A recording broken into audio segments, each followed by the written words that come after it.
ẹnìkan wá béèrè ẹ̀yin yàwá tẹ́ ń tẹ̀lé wa inú mi dùn sí yín o ajá Khadija tààrọ makala àti gbogbo ẹ̀yin olólùfẹ́ wa Ọlọ́run ní fi yín lẹ́lẹ̀. wọ́n béèrè yìí pé ìgbà wo tóbìnrin bá bímọ ìgbà wo ló tó lè kírun ló tó lè wọlé Ọlọ́run ìgbà wo ló tó lè máa gbàwẹ̀ ìgbà wo ló tó lè máa ṣètò Ọlọ́run tí ó máa ka Qur'an. torí pé àkàtọ̀ pé after 40 days lẹ́yìn 40 days 41 days lẹ́yìn 60 days oṣù méjì ló tó lè máa ṣe kíni ló tó lè máa kírun. ọ̀rẹ́ wa rú wọn lójú ló wá jẹun wá béèrè ó dá bẹ́ẹ̀ ṣe béèrè Islam farama tẹ́yìn ò bá mẹ́yìn máa béèrè ni kódà níjọ́ kan Ànábì Muhammad sallallahu alaihi wasallam ẹ̀sẹ̀ wà sọ́lá nìkan wá béèrè lọ́wọ́ rẹ̀ wípé tí obìnrin tó bá release kí ni ó ṣe ọ̀rọ̀ yẹn wá ó rú Ànábì lójú sallallahu alaihi wasallam ó wá kọjú sí ìyá wa Aisha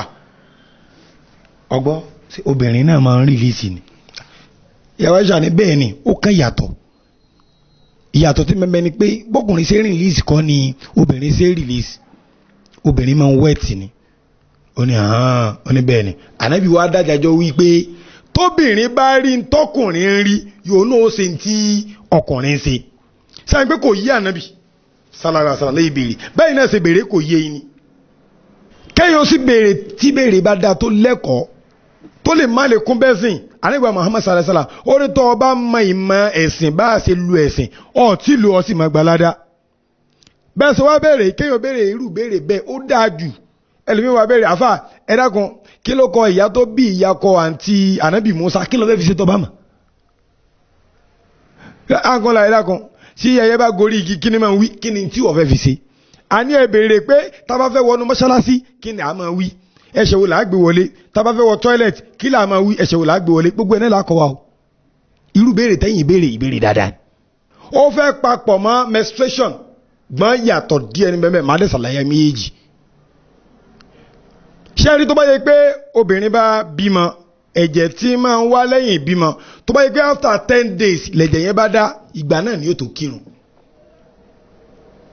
tó bá yẹ pé nígbà tó pé 5 days tó bímọ tán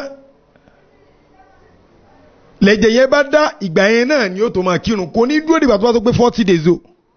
àwọn míì lóṣù méjì 60 days ló pín ìrìn àjò kò ní dúró de 60 days tó bá yẹ pé 50 days ló bá dá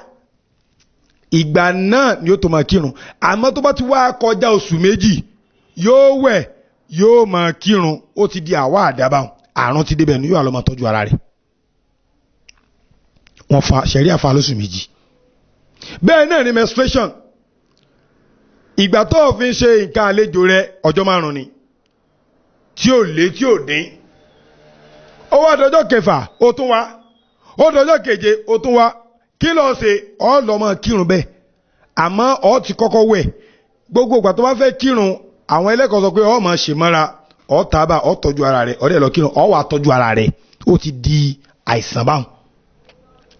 ó bá yẹ pé àwẹ̀ ni wàá máa gbàwẹ̀ lọ tó bá yẹ pé ìrun ni wàá máa kírun lọ tó bá yẹ pé kọ́ ka Kùránì wàá máa ka lọ bọ́ tí gbogbo ìgbà tó bá ti fẹ́ ṣe nǹkan tó lọ́nba bẹ́ẹ̀ wàá máa ṣe mọ́ra